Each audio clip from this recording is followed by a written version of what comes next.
Students of 4th class, I am Simran ma'am, your English teacher. In previous class we have discussed about part D, part E and part F. Now our second chapter is complete. In this class we will start our third chapter. Our chapter name tea, the most common beverage. Now we start. How refreshing a cup of tea.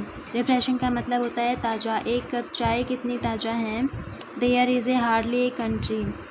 शायद ही कोई ऐसा देश होगा where people do not drink tea, जहाँ पर व्यक्ति चाय ना पीते हों. Tea is now the most common beverage all over the world. सामान्य का मतलब कॉमन का मतलब होता है सामान्य और बेवरेज का मतलब होता है पेय पदार्थ. चाय अब पूरी दुनिया में सबसे आम पेय पदार्थ बन गई है. Every time is a tea time. हर समय चाय का समय होता है.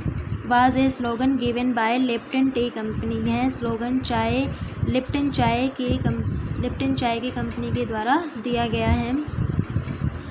During my childhood days. मेरे बचपन के दौरान. चाइल्डहुड का मतलब होता है बचपन के दौरान. People from the tea companies went from door to door. चाय कंपनी के जो व्यक्ति थे वो एक घर से दूसरे घर जाते थे. Offering ready to made tea all the members of family in clay cup. और उनको अवसर देते थे कि चाय को किस तरह से सभी सदस्यों को पेशकश दी जाती थी परिवार के कि चाय को किस तरह से बनाया जाता है. क्ले कप्स का मतलब होता है मिट्टी के बर्तन में. मोरेवर अतिरिक्त they offered it with smile.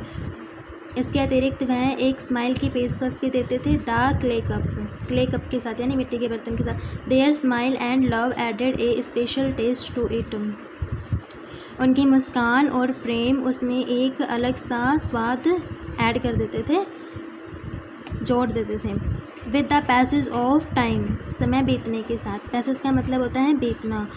Drinking tea become a habit. चाय पीना सबकी आदत बन गई थी. We began to wait for the Lipton tea van. और उन्होंने लिप्टन चाय की जो गाड़ी आती थी उसका इंतज़ार करना शुरू कर दिया था. Now the day came when. अब वह दिन आ गया था. The van disappeared. जब डिसअपीयर्ड का मतलब होता है गायब होना. जब वैन डिसअपीयर्ड हो चुकी थी. And then we purchased tea from market and prepare to it our home. Prepare का मतलब होता है तैयार करना. डिसअपीयर्ड का मतलब होता है गायब. ठीक है. और परचेज का मतलब होता है खरीदना. अब वह समय आ गया था जब वैन गायब हो चुकी थी और हम मार्केट से यानी बाज़ार से चाय को परचेज़ करते थे, ख़रीदते थे. और prepared it in our home. और उसको घर में तैयार करते थे. Okay class, thank you.